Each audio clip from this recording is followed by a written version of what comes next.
You are listening to Sisters of the Force and watching? You're watching Sisters of the Force. I don't know if I can cope with this. How dare we? We thought we'd try something different and hop on and do a little, kind of reaction conversation about the Mandalorian and Grogu trailer that came out last week. Oh my God. We're a little bit behind. Like every other Star Wars podcast has gone through this with a fine comb. Behind is my way. Yeah. We like to live with things for a bit and soak them up. And, soak it in. Yeah. Then go. But we thought we'd do it separate from our usual episodes just to... Spice it up a bit. Yeah, exactly. Why not? How many times have you watched this trailer, Seah? 3. Three times. Once alone, once with Mary, and once alone again. Yeah, to be fair, with everybody, we kept changing our minds when we were going to do this. So who knows how it's going to go. I've watched it, I probably watched it about 6-7 times, I think. Yeah. Most of those on my own, because that's the kind of sad geek that I am. I suppose there's a lot of little drops. Watching it with Mary was quite interesting because she was squeaking in my ear at things that she recognised that just went over my head. Indeed, yeah. There's quite a few little Clone Wars little callbacks in it. Yes, it's just going to be her jam. In fact, I was watching it with you and I have the audio recording of us watching it, so I might release that as a separate little audio. Her squealing. Yeah. Without the audio of the trailer, just like us. Because I think I screamed a couple of times as well. Just reacting.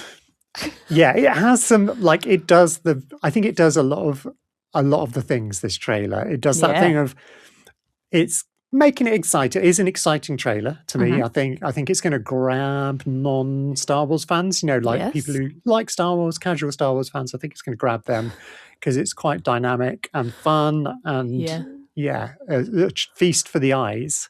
Of course. But they also fed us geeks with a few little morsels as well. Little tidbits. I think we guessed a few of them were going to happen. Okay. I believe there were rumours before this came out for particularly one of the characters. And some of the characters we sort of knew, but it's nice to have confirmation of seeing them actually in action. Of course. But there were surprises as well, definite surprise. And there's a lot of stuff that even the many, many podcasts that I've listened to about it, there's dispute among the the analysts. I think we should name check Children of the Watch, Jam Transmissions, Star Wars Explained, Blast Points. I think those are the main ones that I've listened to. Oh, cool. Resistance Broadcasts. Big shout to John and Lacey.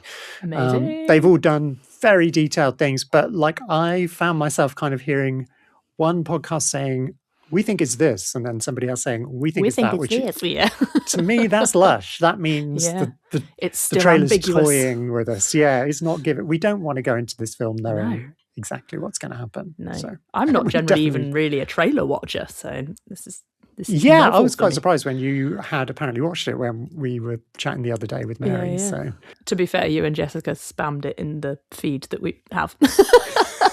That's why I watched it. The minute it came out, we were like, who's going to get into the WhatsApp group first? So funny. Everybody's WhatsApp groups are going bananas. So there are a variety of locations.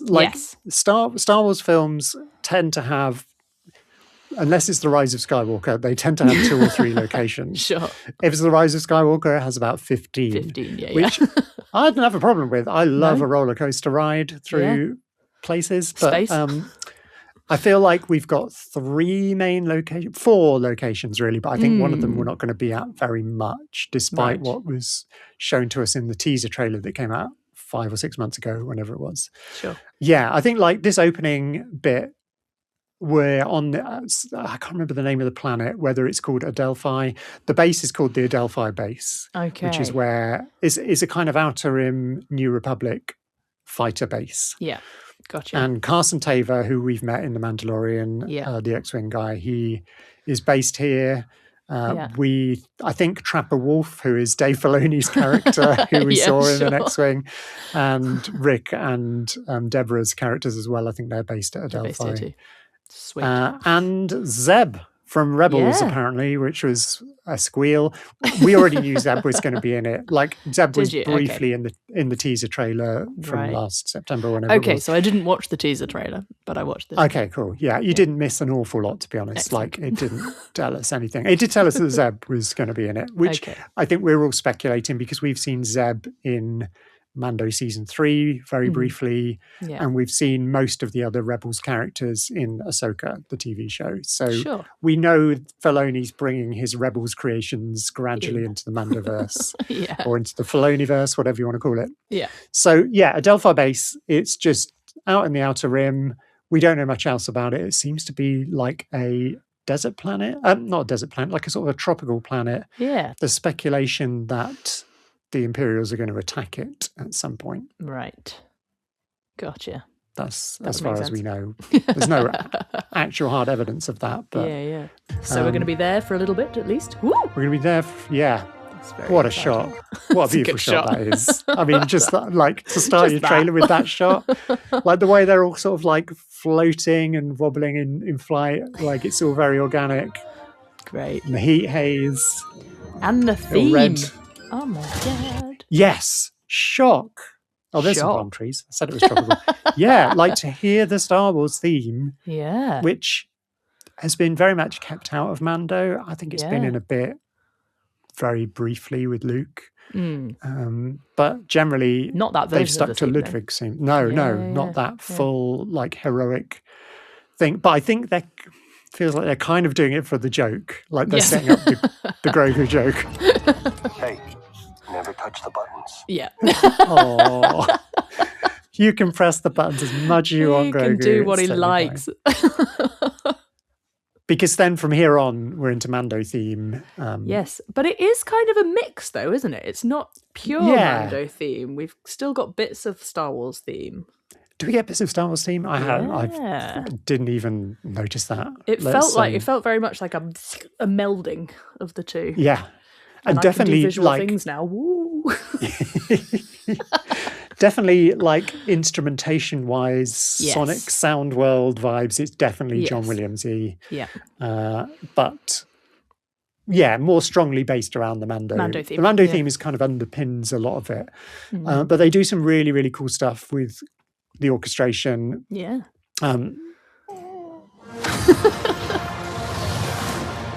So that like the recorder theme, the do is normally a recorder. It's now horns, big orchestral brass instruments. Did we work it out? It's the wrong key. Not the right key, but it's close enough. I need a better recorder. So before, let's skip to the bit where we get back to Adelphi. Okay, Colonel Ward. That looks like a place we've seen in Andor. It's very like Scarif from Rogue One. Okay, but gotcha. Different part of the galaxy, I think. But similar tropical vibes. Similar vibes. Okay, while we're here then, so this is Colonel Ward, Sigourney Weaver's character. Yes. There's all sorts of rife speculation about whether she's actually going to be a baddie, undercover, or intrigue. She's kind of, I think it was Children of the Watch, was sort of saying how she's sort of almost replacing Grief Karga because sadly we've lost Carl Weathers. Yeah, of course. And this would have probably been him, maybe. Yeah. I don't know, because it's definitely a New Republic character. Yeah, different vibe. And the New Republic are hiring Din to go on missions for them, and that's what this card is all about. Right. So instead of these pucks, we've now got cards. Yeah. So if it was a bounty hunter, it'd be a bounty hunter puck. But this is the New Republic. And in Chris Kempshall's book, The Rise and Fall of the Galactic Empire, which came out a little while ago, they mention a Sabak deck that the New Republic created. And on each card is a different Imperial warlord. And they have different values. And whichever bounty hunter brings in which one, the value on the card is like how much monetary they get. Compensation they get for that particular one. So I think that's what's going on here. Why there's no face on that, we don't know. Is that because they're trying not to give it away? Or maybe they don't know what these people look like? Yeah. By pure chance, I was listening for the multiple time through of Chuck Wendig's Aftermath book 1 Yes. this morning, which I'm re-listening to because Children of the Watch Book Club were delving into that book this month. So if you like Star Wars book clubs, go and join the Patreon for Children of the Watch. It's only $2 a month. Excellent. And you can join in with the book club. And I was listening to it, and the bit that I happened to be listening to, there's a bounty hunter on Akiva trying to take out an Imperial guy, and in her train of thought, it mentions a deck of Pazaak cards that the New Republic created. Now, that was written in about 2014, 2015, quite a long time ago. Yeah. So has it changed to Sabacc? Or did they have a Pazaak deck and then a Sabacc deck? Pazaak is a game of chance as well, by the way, in the Star Wars galaxy. It's, I don't know. So they could have had Is this Sabacc? Yeah. 2 different decks, or is it just one of those Star Wars retrofit things where they slightly change it? Which they have been known to. Anyway. Yeah. So what I'm guessing is that this card is either a new person who he's going after, or it's the guy who we just saw. And I sort of feel like it's the guy we just saw because they're putting it next to the card. Yeah. That makes sense. Live the Empire. So him, whoever he is, I don't know that we know his name, but he is in Mando Season 3. We see him in a hologram Shadow Council meeting that Moff Gideon is having. Right. On Mandalore. I think he's on Mandalore at that point. I can't remember. It's been a while since I've watched it. Yeah. But yeah, he is part of the Shadow Council, which Grand Admiral Thrawn's right-hand man, Captain Palaeon, is part of that Shadow Council. Gideon is part of that Shadow Council. It's like, I think they're kind of mainly Outer Rim-based Imperials. Yeah, sure. And he's one of them. He's on this snowy planet. We have no confirmation about where this planet is. We saw quite a lot of it in the teaser trailer. We saw some AT-ATs walking through the snow. There's speculation it might be Hoth because they did a Super Bowl TV spot, which was not a trailer. It was just Mando and Grogu on a little kind of like cart repulsor lift being pulled by 4 Tauntauns through Super the snow. It was like a fever dream. Excellent.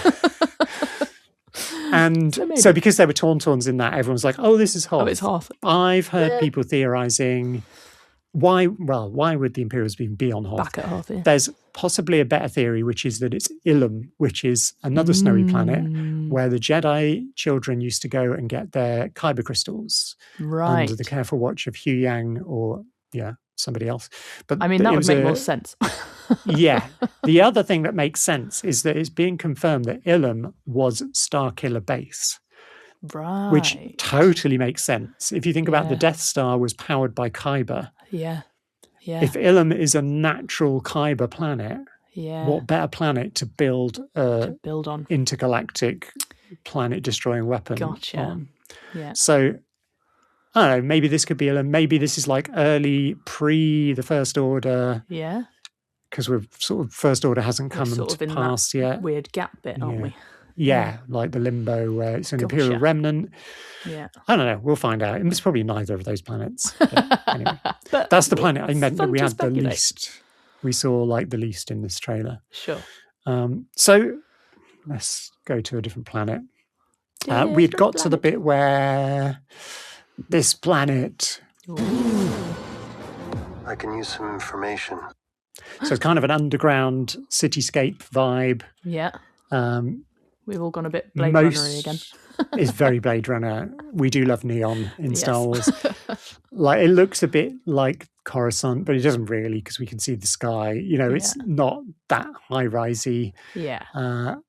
I feel like it's Nar Shaddaa, which is the smuggler's moon. So Nal Hutta, which is the other planet that we definitely see in this trailer, which is very green and swampy. Yeah. Nar Shaddaa is just like the moon of that planet. Okay. And he goes here to this guy in the kiosk and he says, I'm looking for a hut. Yeah.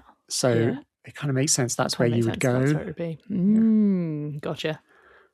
Some people have said Ord Mantell because there's a clip in the first teaser of Grogu eating Mantell mix, which is like popcorn. Which I think you can buy in Disney World. Yeah, it's very particular. So it could be Ord Mantell. God. Ord Mantell is another like underworldy crime syndicate type place, so it could be there. I feel like it's going to be Nar Shaddaa because that's where we want it to be. Yeah. So that, I think, is where we've got Martin Scorsese. Oh, for this price, I'll tell you whatever you want. Looking for playing an Ardenian. Like, Of course. Who would have ever knew that we'd ever get to this point where Martin Scorsese is voicing an Ardenian on Nar Shaddaa? Like, we don't know we're born.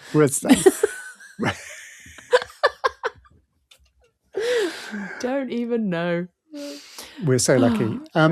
So he's cooking sandwiches on his, like, he's got like a press thing. Panini maker. Just a panini maker, that's the thing I'm looking for. There's a brilliant Jon Favreau movie called Chef from about 2004-ish, I think. Yeah. Where he plays this character, basically. He's cooking his paninis and in his little trailer, and this is blatantly Jon Favreau going, "Hey, look guys, it's me." And what makes it even more mind-boggling is that Jon Favreau voiced the Ardenian from Solo, Rio. You remember Rio? Oh, yeah. From the beginning of Solo, part of the gang in the train heist. Yeah. So that's Jon Favreau's voice. Yeah. So he couldn't play this Ardenian because that would have been too on the nose. That would have been too bizarre, yeah. Yeah, like if he's doing the chef thing. So, we'll just get Scorsese in to do it. It's fine. Yeah, fine, whatever. Yeah. Of course. Close for the night. So this is the most chaotic trailer analysis you've ever seen. This is quite chaotic. What were you expecting? Okay, really? so this is potentially Nal Hutta. Nal Hutta. Nar Shaddaa, Nal Hutta. God, it's such a tongue twister. Yeah, it is. So these are the twins. The twins. We're back with the twins. That we saw in Book of Boba. Yeah. Slightly creepy how they're like intertwined. Yeah, they are a bit creepy. Very creepy. Not a fan. Not comfortable with that. I quite liked him in Book of Boba, but I've gone off from that. Yeah. war criminals. We get a bit more of them in a little bit while, I think. Yeah, they are back later on. Yeah, because they're talking. Yeah, they are. Then it will be his turn. Yeah. So I think. Okay. Yeah. It's pretty obvious. Tell me your theory. Go. Also, Before going into harm's way, are they speaking check your English? armor. Yes, they are speaking English. So I'm just trying to get to the bit where we. Here we go. B. Yeah, this thing. So I think that is just before, because he's with the twins. Yeah. On Nal Hutta. Yeah. Which is the green planet. Anything that's like looks green and swampy. Is Nal Hutta. Okay. Nal Hutta, yeah. And I think he's there. He's been talking to the twins. He said something they don't like, or something's happened that they're not happy with him. They've ripped his helmet off, or one of their droids has. Yeah. Thrown him in the pit. The pit. So instead of a rancor underneath, we've got one of these giant snakes. Yeah. There's a dragon with snake. A white dragon snake. Ah, creative. Yeah. Dragon snake, which is, we saw one on Dagobah. It tried to eat R2. Yes. It's the same creature. They also live on Nal Hutta. Yeah. Okay. Do we run? But I can't wait to see that big snake thing. It just looks amazing. Like, It'll be exciting. It's so epic. So he's obviously going to have to fight his way out of that. B. Uh-oh. So in the teaser trailer, we saw Yes. Grogu and the Anzellans making their way through underground like sewer pipes. Oh. And if you look there, there's I a wonder if little they're there. pipe in the middle of that frame. Oh my goodness. With water coming out of it. So it could be that Grogu is either trying to escape or maybe he's coming to save Mando. Yeah, one of the two. We know Grogu famously good with creatures. Yeah, he force-friended the Rancor, didn't he, in the end of Book of Boba, yeah. So he might come in and make friends with this thing. Can't even imagine. Like, the dragon snake. all bets are off. There is this other creature that we saw just now on the rocking chair. This whole sequence with Grogu. Yeah. The kid will live centuries. This bit. So we've got Grogu with his Yoda stick. He's beyond me. He's got his armor thing on, because he was like kitting up. He's got like his little... He's got his little armor plate, his little chest plate. Breastplate thing. He's beyond me. I won't... Rock the music here. Oh my gosh, sorry, this is so chaotic. I like the chaos. Don't make me pick up my the recorder. The whole orchestra is playing the recorder thing. But the chord underneath is like, we're on the major third in the bass, which gives you this like, that's the note, which is just so... I think that's what's making it feel quite Star Wars main themey as well, though, isn't it? That's what's bringing I think so. Yeah. It feels like, I think there's a church organ as well, even with the bass. There's loads of stuff going on. I won't always be around to protect him. This, where are we? What's happening? So I think this Gladiators. is Nar Shaddaa again. This is like the city, the neon Blade Runner place. Sure. And when he goes to see Martin Scorsese at the beginning of the trailer, he says, I'm looking for a hut. He doesn't say, I'm looking for twins. He says, I'm looking for a hut. So I think he's trying to track him down in a gladiator ring. this guy. So this is Rotter the Hutt, which is Jabba's son. Yes. Also known as Stinky. Stinky. Which is what Ahsoka called him. Also known as Pandunky Muffkin, which is Huttese for Punky Muffin, which is what Jabba calls him. And he's in Clone Wars as a baby, basically. He's a baby Hutt in Clone Wars. As we'll see immediately that we start our Clone Wars rewatch, he's right at the beginning. Okay. And this is the first we've seen him. He's obviously been working out and he's become... He's massive.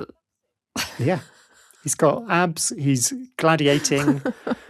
And the question is, why is Din looking for him? And why is he now fighting him in the gladiatorial ring? This is why it's a good trailer, because we have no idea about the answers to these questions.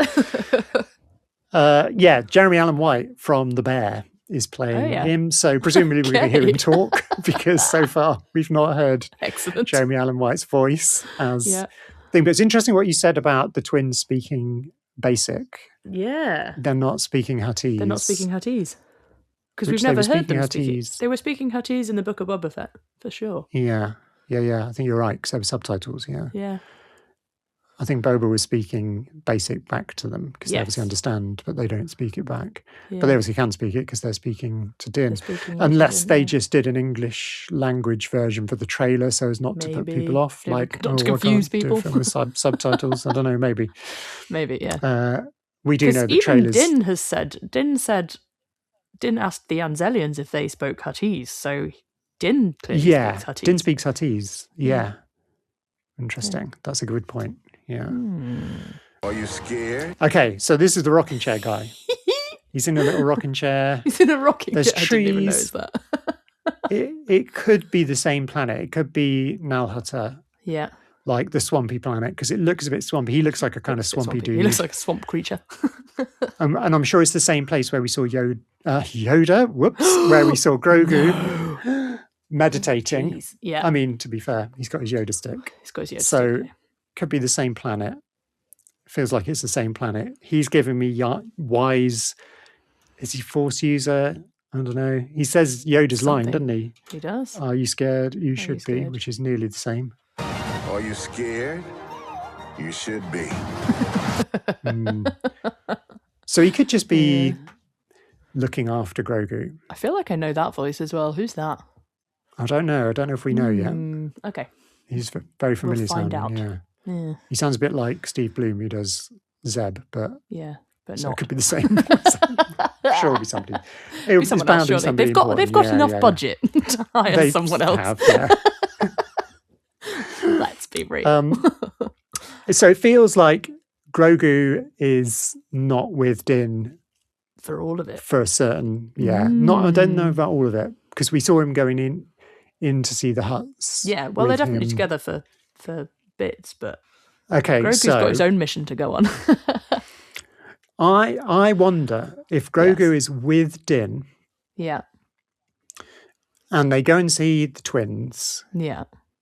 Like, I feel like there's a lot of people who speculated that the snow planet is the beginning, which feels right to me. Like, that's going to be Din and Grogu go to a snow planet, take out an Imperial warlord, go back to see Colonel Ward at Adelphi base to get another target or whatever, or to get their reward for getting that previous one. Sure. So it's like a dramatic opening, fast action, the infiltration of the base. We see Din taking out some snowtroopers and all of that, and there's this whole AT-AT bit.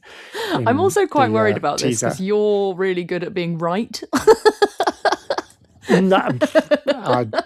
Prediction-wise, I'm not sure. And a lot of this is like I am filtering it from all the podcasts that I've been listening to. Gotcha. Some of it is my own thoughts. I have to say, I've taken the bits that I think are right. Most likely, I'm like cherry picking theories here. Yeah. Okay, carry on. Give thanks to the podcasters. So there's a snow thing. Then he goes to Delphi. For some reason, he's got to go and find Stinky the Hutt. Mm-hmm. And so he goes to Nar Shaddaa, goes in the gladiator thing. Yeah. Somehow finds out that he's got to go and see the twins, or the twins summon him or capture him or something. Yeah.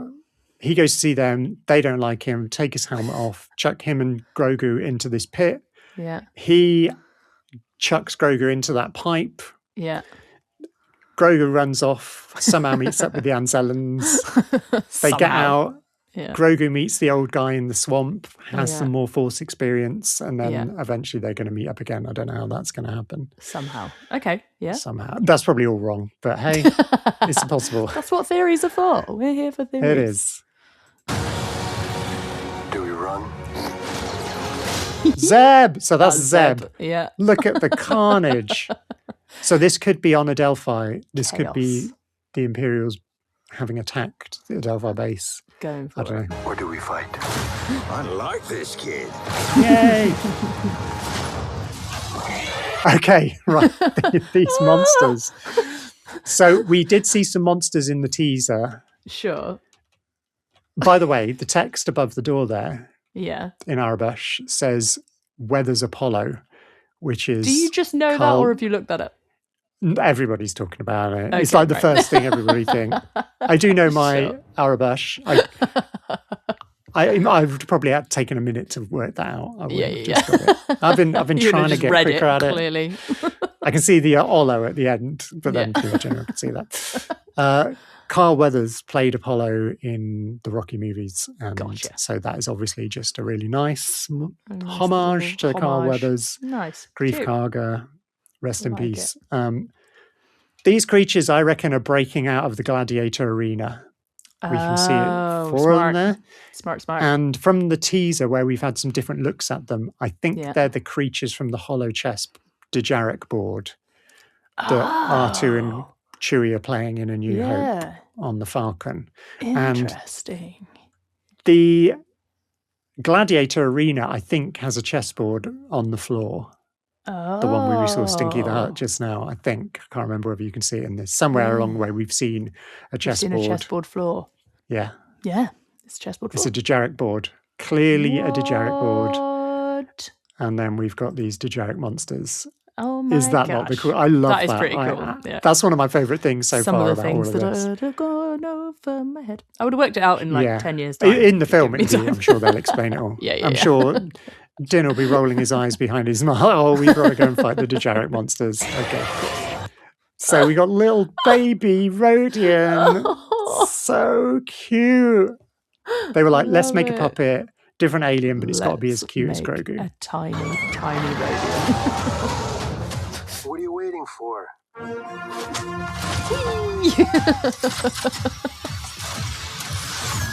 Grogu can drive now. So this is the only thing about this trailer, and this trailer does it less bad than a lot of other trailers. I'm a bit fed up. Okay, sorry, this is going to go on a bit of a negative tangent. Go on. I'm a bit fed up with trailer audio, if I'm not going to beat about the bush. Yeah. It keeps trying to get bigger and bigger and bigger and boomier and boomier and boomier to the point where it's a bit like the loudness wars in popular music, where everything has to be mastered to within an inch of its life. Yeah. We've got... Which is really frustrating. It's also really boring. It's very boring. Boring. Stop. Like any musicians who've building up their software have got, native instruments, impact hits, or whatever they're called. Yeah. We know what they sound like. Yeah. We Just don't stop. need action strikes. That's what they call It's them. also partly because they've rushed them out quite fast as well, isn't it? Like they're just like, make it as attention grabbing as possible. And it's the same, it's kind of similar thing with like adverts on TV where they're just getting louder and louder. And mastered it. Really and loud. you're just like, just stop, and using the same Ease sound off palettes over and over again. on the luffs as well. Just take Ease it off. down a notch. Stop it. And even with this, like, they've done a pretty good job. There's a bit more dynamic in this, and we've got that lovely bit with Grogu, with the kind of major third and all of that. Yeah.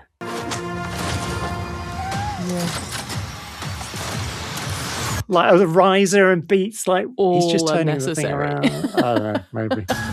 Humbug. However, they make up for it with this shot. This shot, like that shot, it's fair enough. And what it match cuts to, that great. Yeah. Like the angle of Din above and Grogu underneath, they've matched the angle with the, did they do that? I don't know how they did that, but it's very, very cool. It's very clever. That's the logo right there. Grogu, Mandalorian and Grogu. Great. Done. Let's save the rest for after dinner. We've still got this little blue. He's having his macarons. He must have stolen loads off of the teacher. Unless, if they're living on, I suppose they're living on Navarro, so they've got a regular supply. Yeah, now. Good point. Yeah, that's where they are, isn't it? In their little spot. Yeah. Bless them. Excellent. Okay, I'm hyped. I'm so hyped. Very exciting. It's very, very exciting. There's a lot of things that I'll learn to play the recorder by the time we get there. Yeah. All right, if we have another trailer, there's, speculation is rife. Will we get another trailer, or will they just go to the 30-second TV spots? Yeah. I feel like there is another trailer. I think the guy, there was, I can't remember the guy's name, apologies. I think it's James on the Resistance broadcast, who was originally on the Resistance broadcast regularly, but they had him back as a guest to break down this trailer. Sure. And he said that they often have like a story trailer nearer the time, because this doesn't really tell us much about the story. Yeah, there's nothing. I feel like we don't know who is the antagonist. We don't really know what the overlying, we know nothing. What Din's thing is, we know where he's going to go and we know who he's going to meet, but we don't know anything about who's good, who's bad, what's going on. Yeah. So I feel like there'll be another trailer to clue us in with that. And when that comes out, we'll do another breakdown and you can play along on the recorder. On the recorder. Better get working out where all those notes are then, haven't I? And by that time, I'll have figured out how to get my Cubase sounds into OBS so that I can play along on the keys as well. And we'll have a little jam. Okay, we'll jam it. That live. A live Zencaster jam. Oh my gosh, we didn't even talk about Embo. Sorry, we can't leave without... We're going back. Chaos. Embo is the star of this trailer, really. You will suffer. That was a good there voice. Okay, I don't think that was Embo's voice, by the way. I think that was someone else. One of the Hutts, that was possibly. The Hutt. Anyway, this is Embo. He's a bounty hunter. Sure. He is in the Clone Wars. He's also in Aftermath, which I think I encountered him in Aftermath before I encountered him in Clone Wars. So I did it the opposite way around to what most people did. Gotcha. Yeah. When we first meet him, he's running with Sugi. Yeah. She is a bounty hunter, and he was part of her team. Right. Then her niece, I think, is Jaz Amari, who is another bounty hunter in the Aftermath books, like 20 odd years later or whatever. Okay. And he is sort of friends with her as well. He's worked with Cad Bane as well. He's worked with the Hutts. He's worked with all kinds of people. He's got around. But he's also like this kind of slightly bad, slightly good, Yeah. Shades of grey. Yeah, very much much so. Grey. That funky hat he's got, he sometimes rides that. What? Like a snowboard. Incredible. Yeah, it's phenomenal. He's also got his dog with him. He's got a dog. Next shot, I think. Yeah. Oh, yeah. Down in the bottom middle. Yeah. Just on the right. a little dog. He got some little ears, little dog's ears. That's his pet. Well, it may not be the original pet. His original pet was called Marok, I think. Okay. And I don't know that the pet would still be alive at this point. Survived. It's called a Nuba, the species of dog, I think. Anyway, we had to have a little bit of Embo. So I think that's who me and Mary screamed out the loudest. I think you did, yeah. When we watched it the other day.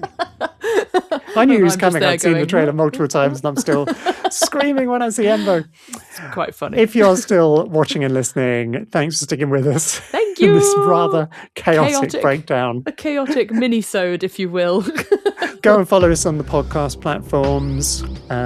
Whatever you listen on, give us a little 5-star review. Yeah, give us a little review and tell your friends about us because we're trying to grow. Yes. I'm going to write a song about that on the recording.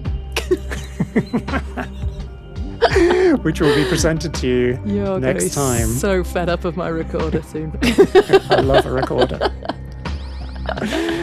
Thanks for watching, everybody. Bye. Bye.